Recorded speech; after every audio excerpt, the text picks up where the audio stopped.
Okay, so we're going to try something new. Dan Sumpter, principal instructor over North America, is with me today. And we are in our Frisco, Texas office for a bunch of other stuff that you'll be hearing about through other things. But we are here. And one of the things that we wanted to do while we were here is record kind of a FTK over the air react video. That's cool. Yeah. So if you haven't subscribed to the podcast, it's FTK over the air. And we are on Spotify, Google Podcasts, Apple Podcasts. Apple Music for sure. Apple Music, yeah. I've been watching it, listening to it on that. And we also recently started releasing video versions on YouTube.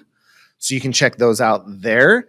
And you can subscribe to the podcast through the Xterra website as well. And that will actually notify you when new episodes are posted a little bit earlier than the other services. And so, yeah. And so what we wanted to do here is the latest episode as of this recording was episode 12. And we had John Price, who is in the West Midlands Police Department, and he came on and talked to Lynn and I about the workflow and the history and a little bit of information about a lot of information. It's a lot of information about how they're doing it, how they're using our product. So I think we got a lot of feedback from that. Yeah. It was our longest episode as well so far. So it's always nice when people have good things to say. Yeah. Yeah. And a lot to say. The episode cut short because he had an appointment that he had to get to.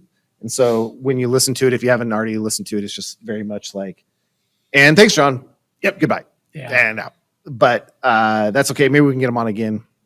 So what we want to do right now is Dan and I are going to sit down, kind of talk about what we talked about in that episode, some of the other applications, some of the things that stuck out to us that were cool about it.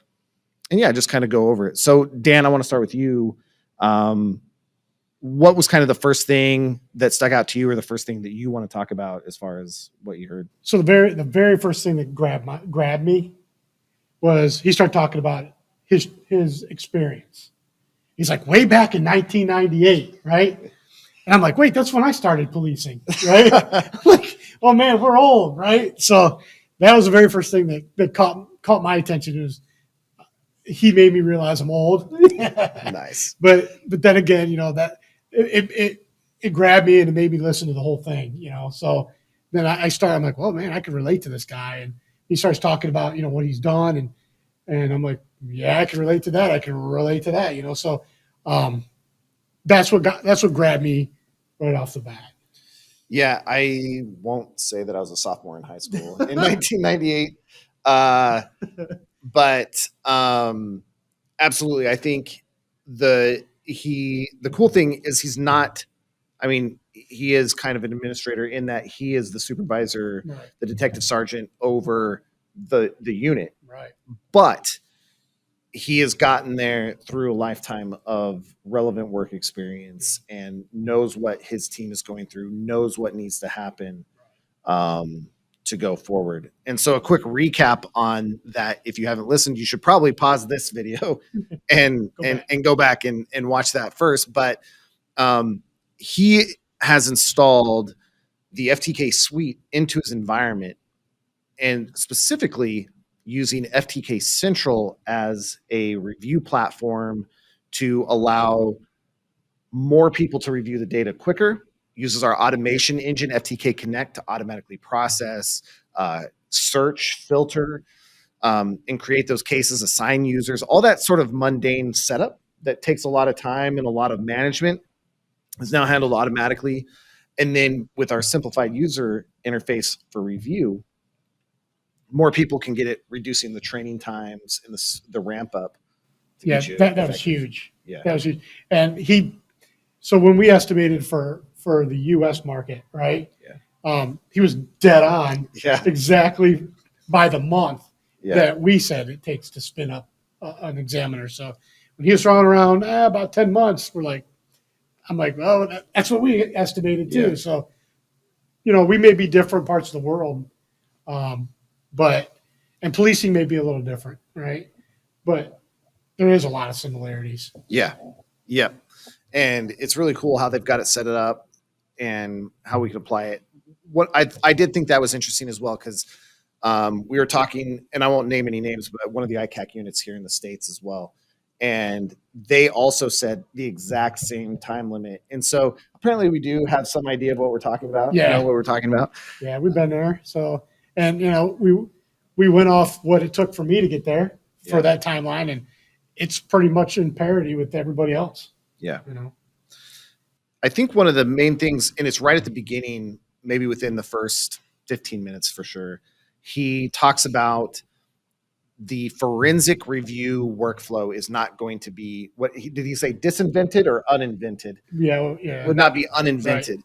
And I do think that he's right, that that's the future of forensics. Is, I think historically, if we back up a little bit, it's always been like, so when you and I got ramped up, so we kind of went different paths. He, former street cop, detective, into cyber forensics and among all the other stuff you did. And I went the academic route straight into digital forensics, but never a street cop type thing. But either way, it took us both a long time to learn everything from the hex all the way up to just, oh yeah, that's a picture of what I'm looking for, right, and move on.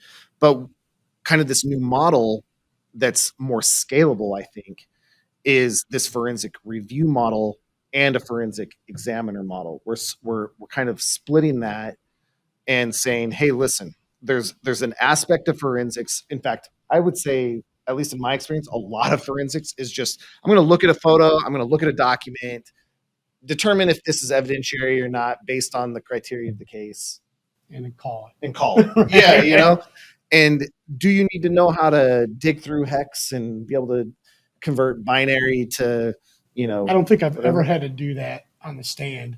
Yeah. Or for a prosecutor. I don't think I've ever had to convert it outside of the classroom. That's true.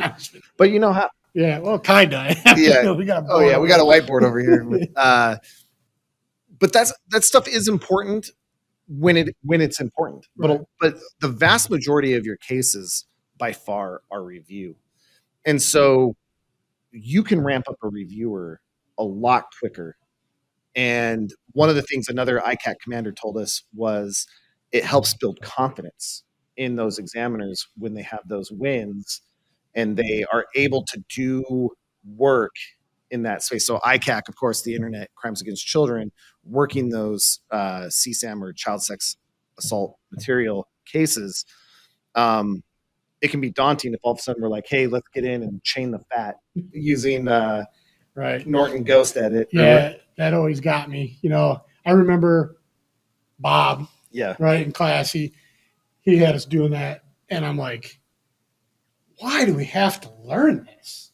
It was like the first week we started the classes, right? Yeah. And then I'm like, don't we have a tool that can do that? He's like, there are tools, but you need to know how those tools work. Yeah. I'm like, okay, I gotcha. Yeah. I think that is important, but that's for an examiner. If you're going to go down to that level to repair a database or to figure out why a data carved image or something like that, those people are not going away. The problem is those people They're overworked. We're looking at huge backlogs. Honestly, when we ask about backlogs, and he talks about it in here a little bit, where he says like they have a 10-month, 12-month backlog. That's just the stuff that they actually have. If you think about the backlog of, and I'm not talking about like, yes, crime continues to happen, but like if you look at the various resources law enforcement have to see the different types of material being transferred and stuff like that, that doesn't their backlogs don't even include the stuff that they just flat out can't get to. Right. I can't work that. There was a lot of times where I don't like to say it, but I had suspects out there doing stuff they shouldn't be doing, and I didn't have the time and resources to investigate those cases, and I just let them go. Not like physically let them go. It's just like I overlooked that because I had somebody else that I was watching. Yeah. There's just so much of it that one guy can't do it all. Right. And if with this review, you take, it'd be nice, you could take that examiner out of it if you can just put them into it, And I didn't give it a lot of thought until just recently when we're thinking about review, and it's like, well, it's we're not turning these investigators into something they're not already doing. Yeah. And so giving them the ability to do their own work, Yeah. and because they know what they're looking for, it makes it a lot easier, a lot quicker. It's pretty much exactly what an examiner does already for a prosecutor. Gives them a report, they review it, and then we go over what they think is necessary for their case. We're just doing the same thing for the investigator, and then reducing that extra work that the examiner has to do. Taking out that middleman, so to speak, so that these reviewers can do their job and actually from point A to point B without needing actual physical examination of deep dive forensics. Yeah. That actually, your comment made me think of something. So my minor was sociology with an emphasis in law enforcement because they didn't have a law enforcement minor. They did my senior year. I was like, oh, it's too late now. But one of the primary professors in that program was a cop through the 70s, 80s, 60s in there. And he talked about CSAM cases back then. And back then it would be photographs, like physical photographs. They did hand those to evidence and stuff, but he was the one that would have to go through those photos and decide yes, no, yes, no. Then suddenly we put it onto a computer, and then we needed to have a separate person do it because it was this technical thing. And I think like with FTK Connect and what they're doing in West Midlands is they're kind of bringing it back to the investigator by automating the computer stuff. Yeah. And just now they can click through, and we brought it back to what they had been doing for a long time, so that makes it a bit more accessible. And, like I worked in Ohio, but I'm not from Ohio. In fact, I moved into Ohio 3 days before I started my first day at BCI. So when I was going through a case, I relied heavily on the detective's narrative, their write-ups, their reports on what I was looking for. There's no, like, I could be looking at a photo and not know, like, it could be right there, but if it didn't match exactly what they wrote in there, if you have no idea what the case is about, and they're like, "Hey, find me everything," it's like, really? Here's the drive. Okay, I'm gonna give you some hacks. I'm gonna give you something that you won't know. You'll come back to me, I'm sure. Yeah. But yeah, for that exactly. You can't give them everything. You got to have an idea of what you're looking at. Looking for. You know. And I think the detectives who are working the case, who are interviewing the people, and work in that neighborhood every day, and they're going to be the best ones to look at that stuff. Yeah, for sure. Well, yeah, if you're working a case as an investigator, and let's say you got a child victim in your city that you're working, you've been to their house. Well, I hope you have been, right? Right.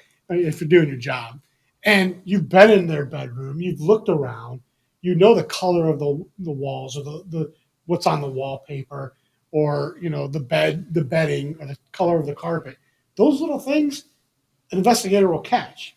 Yeah. You and me sitting in a forensic office, we'll have no idea what that looks like. Yeah. That, like you said, we'll just scroll through because maybe there's no CSAM in it and it's irrelevant. But really, that could have been the one right there that proved this video came from this bedroom or this picture. Absolutely. So he talks about one of the things that he mentioned is that this whole process, what this system that he's installed and he's using FTK Central for review, FTK Connect for processing. It's his quote was, "Things that used to take months now take weeks. Things that took weeks now take days, and days now take hours."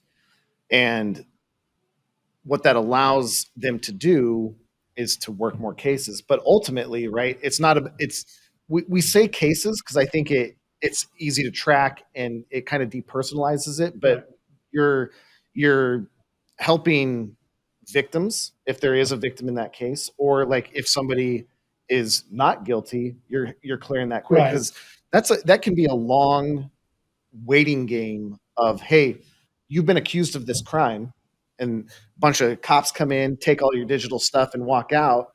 And hey, by the way, we won't even look at this for another year. Right. You know? Oh yeah, you could be sitting on the hot seat forever, Yeah. wondering if you're going to the slammer, Yeah. right? But and it's kind of funny because I never thought of that perspective until I started working for Access Data Xtero. When we give classes, we do training classes for all types of different people, and we do one for a set of defense attorneys, right?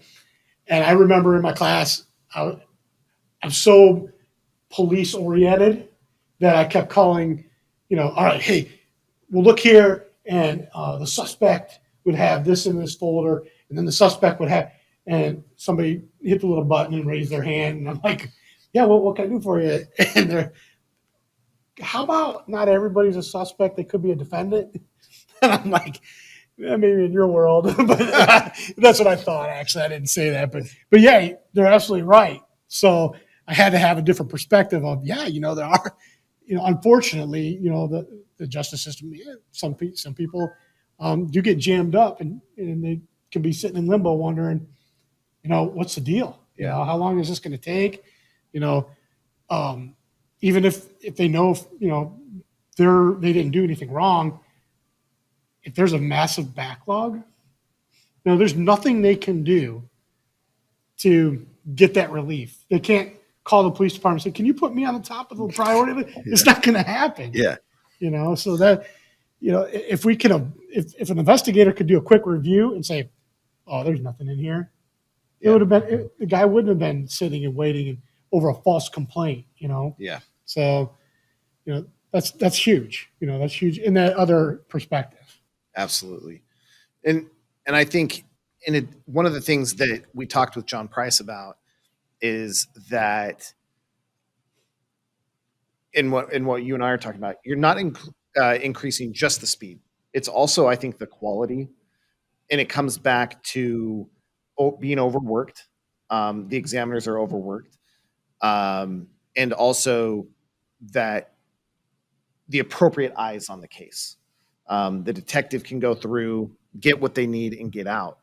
And I think that prevents a bunch of things. But I remember you mentioned, like, give me everything. I had one case that came to me and they were just like, hey, we're looking for evidence of robbery or burglary, because it was a business burglary. Gotcha. And I'm like, okay, what did they take? And they're just like, listen, I just need all the evidence for burglary. Did you do a keyword search for burglary? Yeah. Like I was literally like, I don't even know. So I did like a cursory search for like just pictures or something of like what might appear to be stolen. But then it was like no evidence found because they either didn't have the time or they didn't understand what I was asking. And so I don't even know what happened to that case because I just said no evidence found of burglary. Like no search results was I want to burgle. Well, since you had a backlog, the person who did the burglary probably did 10 more. Yeah, that's right. Fortunately at that time we had, and this will kind of work in, we had a pretty good turnaround. We were like about 30 days of cases coming in and shipping out. Now that's just the digital portion, of course. But John Price makes the comment that we're not going to be able to hire our way out of the backlog mess. What was your first thought when he said that we're not going to be able to hire ourselves out? Well, he's right. I mean, how do you do that? Because we'll hire a reviewer. I mean, what is that? How does that even look? Yeah. Because I thought to myself, well, that's going to be impossible because that person's not going to know, like you just said, going to have no idea what that case involves. They're not going to need forensic training, right? They don't need that expert forensic training. So they're just going to be reviewers, but how does that even look to clear backlog? I think that's impossible. He's right on the money. I mean, you can't do that. I don't even know how you could do that. It's unreal. It's a great idea. Hey, let's hire a bunch of people and let's throw away our backlog and just, Ohio had, something like that with sexual assault kits. Yeah. Remember? Yeah. Where they had, I'm talking not months, this like massive years Yeah. of backlog of sexual assault kits that were not processed in the lab. And, it took somebody, that got the Attorney General's office Yep. to fund it. And then they hired a bunch of people, to get these labs involved and these investigators involved to, follow up on these crimes. And then, all of a sudden, I started getting emails in my email with hits from old cases that I had to open. Yeah. So think about all of those victims that were victimized, weren't probably never given any services, mental services, advocacy services. And then now they have to relive their case all over again because now the crime is going to be, reinvigorated into their memory. It's terrible. But we don't want that to happen here. Yeah. So if we have a 10-month to a year backlog, if we can jump on that now, then we won't have those victims down the road being re-victimized. Absolutely. And that's huge. And Price said it exactly. He likes our company and our product because I think he said, because we're not chasing the dollar. Yeah. And that's a fact. Our maybe my supervision might not want to hear this if I say, I don't care about the dollar either, but when it comes down to it, most of us have kids. Yeah. And, we can only protect our kids the best we can. And sometimes they fall victim, right? So if there's a way to get closure, faster by using our technology, then we're all on the same team. We're doing the right thing. Just like John said, if we care more about the kids than the dollar, then the dollar will come. It's just part of the process. But if we focus on that kind of stuff, we focus on the victim, we focus on the kids, we focus on the examiner's mental health, just all of it. If we make focuses on those things, there'll be longevity. There won't be as much turnover with these investigators. You know how many get burned out or there's policies put in place that they got to be, pushed out of that unit after so many years. Well, if we could reduce that and put it on, I don't want to say put it on everybody, but spread that trauma, right? So that it's not destroying one human, destroying one guy who down the road could, regret it, and become a victim of his own.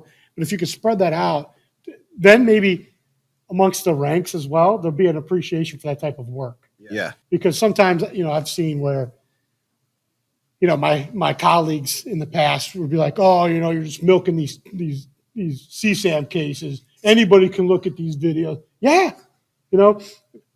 It's like, be my guest. I'll tell you, here's who I'm looking for, Yeah. Feel free to jump in at any time. Oh, no. Right. But if the one big thing I like about this whole review idea, and really it's not even a concept because we're doing it, is that the guys who are doing the cases can do this review. They can upload, they can download and get their results. There's buy-in. There's buy-in with that guy. If you're a road officer and you go to a house for, let's say somebody reported somebody's got CSAM on their husband's phone, for instance. You do the report, it goes to the detective bureau, it's a felony, you never see it again as a road guy. So you have no idea the disposition of that case, if they arrested them, if you saved a kid, you don't know that kind of stuff. But if you can actually take the case from that call, you went to the house, they said, hey, here's the guy's phone, or this is the computer I saw it on, and you can take it, and then you can put it into our system, and you can process it and review it on your own. And they say, well, there's what they were talking about. Sign a warrant, go arrest the dude. You closed your own case. That buy-in, that's going to motivate more road guys to be involved. Yeah, I think it creates the reward, the work.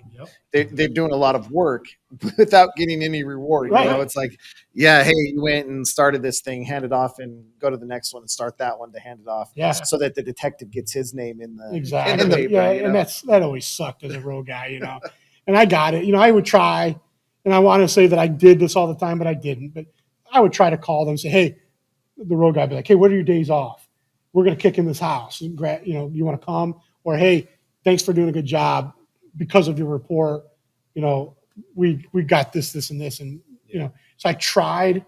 I was guilty of not doing it all the time, but they care because I remember where I was at back then, and I cared, and I would have loved to know, you know, and been more involved. Because that, I mean, you know, people say, well, why do you want to be a cop? You know, oh, so I can be a superhero, right? But they inherently want to help, and want to be involved.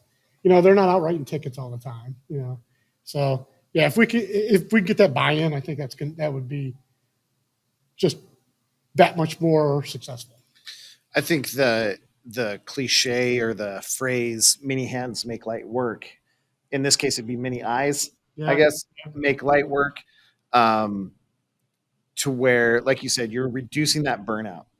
So to that point where a road officer, we can train a road officer to be able to dump a phone or to image a drive within a day. Yeah, I mean, half a day. It's an important piece of the workflow, but that's a quick train because a lot of it's tool based. We're going to teach you the understanding of what's going behind it, but you know, you can teach a road officer that.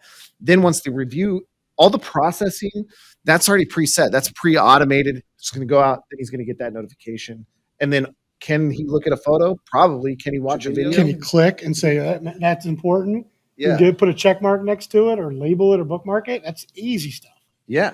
And the great thing about it is the unified interface that West Midlands is experiencing as well is if I do have a question, I can call up and be like, yo, Dan, I don't know what I'm looking at here. Something's up, or hey, can you help me out with this or whatever? And yeah, now you're like, it's a half-hour phone call or a 1 hour thing, or maybe, hey, actually this case is pretty crazy. We're going to have to elevate this to examiner status, and that's going to still happen. Yeah, that's crazy when you think of that.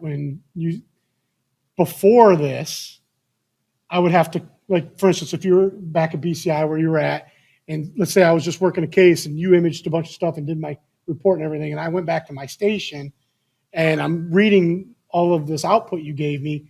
And I'm like, oh man, what's this mean? What's that hex, right? Yeah. Or I would call you and be like, hey, and then you might not even have it up on your computer right now. You probably already long-term storage it, right?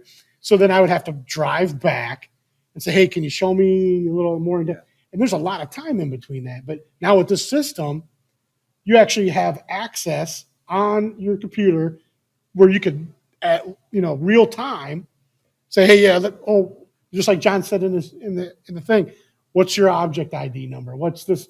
Okay, yeah, oh, exactly. And then he can say, yep, this is where that file came from. This is a little bit more in-depth information about that, or maybe they wanted a little more.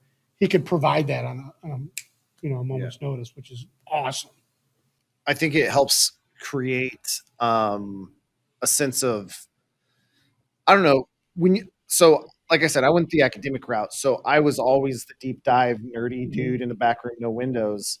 And I had the most fun when you were solving problems in the hex, or like, oh, hey, Celebrate carved out these deleted SMS messages, but they didn't attribute who sent them. That was an issue years ago. Yeah. And so like I went in and was in the hex and I'm like, oh, here's the SQLite column in the hex that they're not parsing. And then I had to go through, like, that's super fun. No road guy or detective is, one, going to be able to do that, but two, even going to want to do that, you know?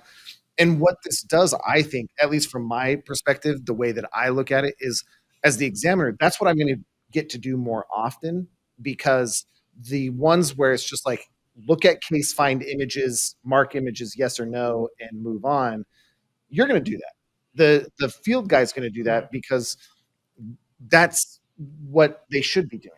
Whereas now I get to do the fun to me, the nerdy fun stuff. And so what you get is kind of the skills and the best of both worlds that people want to do. And again, we were talking to the ICAC commander. I won't mention names because but he was like, this will help build confidence in those examiner or in the reviewers, the guys on the street, the affiliates, the ICAC affiliates, because hey, I got in, I did a thing in computer forensics, right? Review, and I made my case. I found the victim, I did the thing, and they get these wins. And if they want to continue on to be an examiner, that's cool because they've gotten these wins. And see, I've experienced that firsthand. So I remember my old partner, when there was a time where I was getting a lot of phones to dump. And so I was dumping, images of phones on the Celebrite, and it was just killing me. I just had them. So then I showed my partner, I'm like, hey, just hook this phone up, and plug it in. And I maybe took 45 minutes to show him how to just export a report in Physical Analyzer. Boy, once I showed him how to do that, I would catch him in my office doing it, And I'm like, what are you doing? He's dumping a phone, right? Or dumping a report, making a report. But it was great because then he felt like he was included, he was excited. And if there was anything that was going to end up in court, then I would do it. You know what I mean? Because he wasn't certified, but man, once I showed him how to do things, I think I even caught him showing somebody else how to do it because he was so excited, Yeah. So yeah, that buy-in is important because then you feel included. Yeah. And I think you've talked about this before. It'll actually help reduce backlog in a weird way because I think right now a lot of stuff is just submitted to the lab because listen, I knocked this door, took this stuff. What do I do with it? I send it to the lab. Well, okay, I've done it now. What are you going to do with that case? And you're like, I ain't working that case. Right. Like that was just like we got on this call, and you hate to see that happen, but that does happen to where like we just went through the motions, right? Or maybe the digital wasn't even needed, right? Like they had evidence, and I've been part of these cases a lot at BCI where they're investigating this alleged crime. They grab all the digital stuff and send it in, and you talk to them, and they're like, "Oh yeah, we just kind of sent that in." It's because you get drilled in court on the stuff you don't do. Yeah. Right. So they never question on the stand, well, what you did because you probably did what you're supposed to do, right? Yeah. But if they can find one thing that you didn't do that they can make a jury think that it was important and you should have, trying to kill your I don't know, your expertise, so to speak. They'll they as in defense attorneys will do their best at that. So that's why they took everything. You don't leave one stone unturned, right? Because who knows? But yeah, then that creates unnecessary work, and then you could spend months on it, and then you call them and they're like, "Oh, I don't need it. I don't have to come get it." They're like, "Wait, what?" Yeah. So that there needs to be better communication there too. But with the review tool, it's in there. Yeah. You could put alerts, and find out, or you can look at the logs to see if they've accessed it or not. And they're going to know too, because they're going through all aspects of the case. I was just one tiny slice, just this digital. And so they could be like, oh, hey, in this interview where we talked to, person, we only need to look at this one phone. So instead of submitting everything or processing everything, they're going to process this one phone. Yes, that's what we needed. Okay, we're going to move on. And so in that aspect, it helps cut down on the backlog. And you mentioned the one thing you mentioned was they have buy-in. Is wait, if I process all this junk and the lab is just going to automate it and kick it back to me, now I got to look through it. I'm going to be way more careful about how much stuff I'm giving them, because I'm not giving it to them, I'm giving it to me. And I don't think that's going to result in bad policing. I think it's going to be like, okay, hey, in this interview, they said they don't use these computers. I may still take them, but I'm going to start with the one, oh, hey, like you said, it's the husband's phone. we're going to start there. We're only going to do It's that. a computer up in the front." dungeon in the basement. Yeah. Right. Yeah. And so you're not going to be working these extraneous things. Right. Yeah. They're not going to be doing that in the living room computer. Yeah. Right. Well, Not too often. maybe. Not too often. Maybe when they go to bed. Yeah. I mean, I've seen, you never know, but yeah. One thing that John talked about too is the way that they're set up is very heavy on validation as well. So their examiners, they're still giving it out to these reviewers, but their examiners have this ability to, okay, hey, the case is done. Let's check it, make sure everything's cool. And so that's one thing, again, we talk about a lot in forensics is like, oh, who validated your results? And you're like, who validated my results? Like, right. nobody. Like Right. they got their I'm the own end all. yeah, you're Judge Dredd on this case. Right. You know, I am the law. yeah, like it's like nobody else looked at this case, and that was just because we all had our own stack. So you would finish it, you'd submit it back, and Right. basically you just knew you had to do it right because it's going to be you on the stand that's going to either burn or succeed, and so you did it right. Yeah, I thought it was a good idea when I heard it when I listened to the podcast and I heard him say that the examiner would validate it and sign off on it. I'm like, not a bad idea. Yeah. Not a bad, because that in my world we never did that. Yeah. Right? Like you just said, and probably not a bad idea. So when you go to court and you testify, like, yeah, this is what I found, this is what I did, and then certified forensic examiner reviewed my results and agrees with me. Yeah. Just that little sentence would probably go a long way when it comes to testifying, or at least getting something stipulated in court.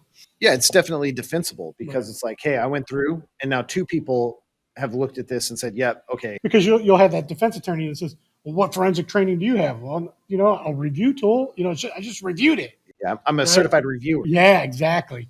So, that's nice that they can say, well, but Justin actually signed off on it. And he's a certified examiner. Right. And I think, again, you're coming back to giving people the power to do what they need to do and also the work that they want to do. Right. Detective wants to solve crimes. Let them do that and give that power back to them. And we were talking to another ICAC agency and they haven't implemented it yet, but we were talking to them and they're like, just based on what we see at West Midlands and what you guys are showing us here, we're talking about reducing time to turnaround by months. And again, I think that's so important in this field is it's all about those victims and increasing the quality of the investigation. So anything else that stuck out to you? No, I just, I like, he did talk about Project Cade, which translates to Project Vic for us in the US. I like that integration, makes, again, it simplifies, it speeds up because it's automatic, when we process, an image with child exploitation on it and it automatically finds it for you and will categorize it. That's huge. Man, I remember I had a case where I went through that kind of stuff for months, like 3 months. I looked at videos and pictures, right? Nonstop, 8 to 12 hours a day.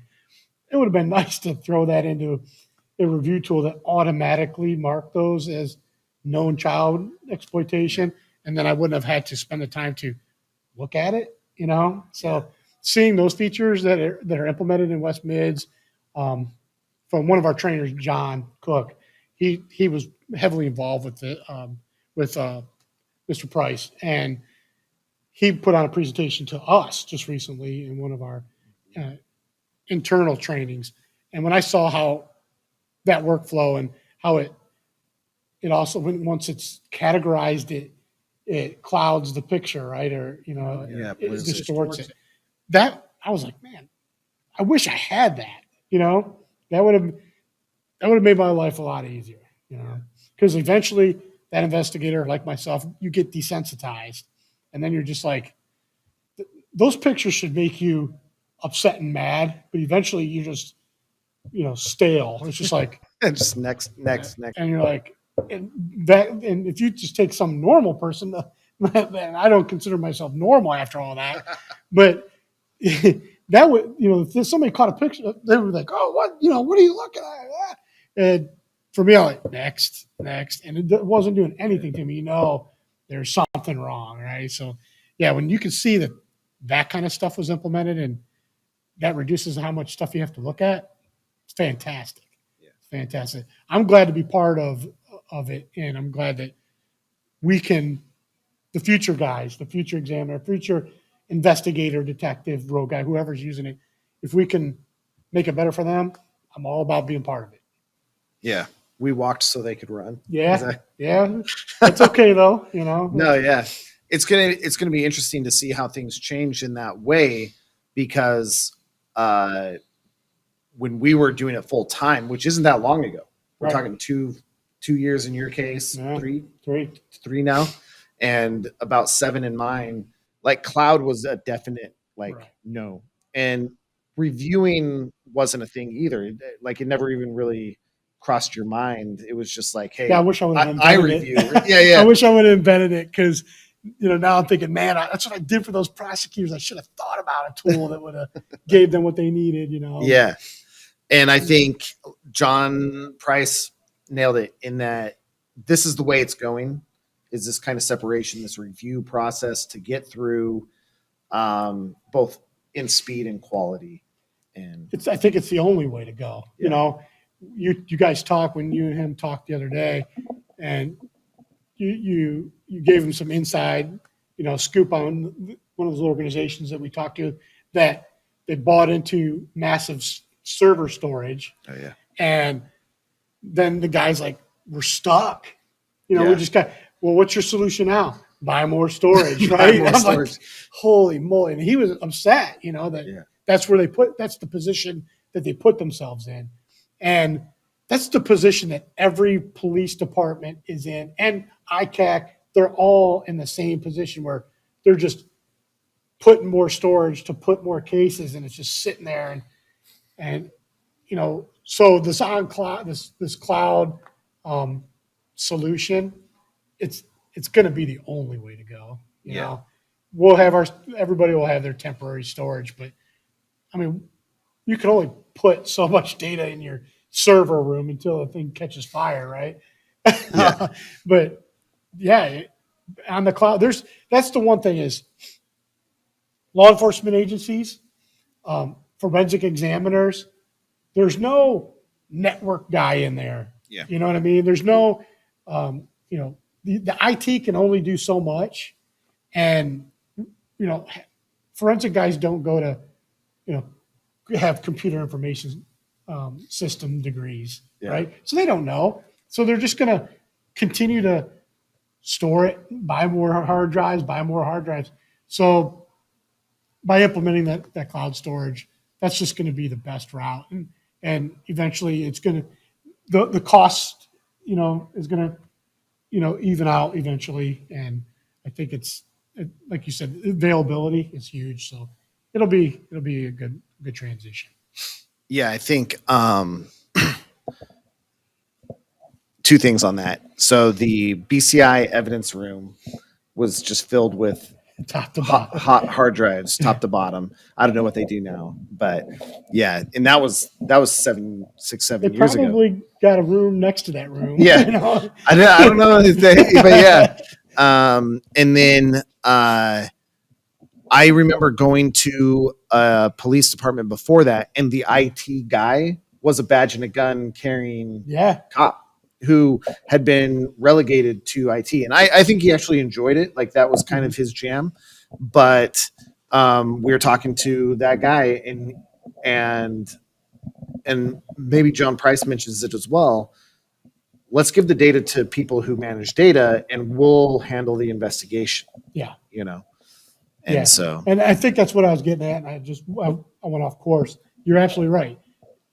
Let those guys handle that kind of stuff, and, look at how many examiners are actually cops.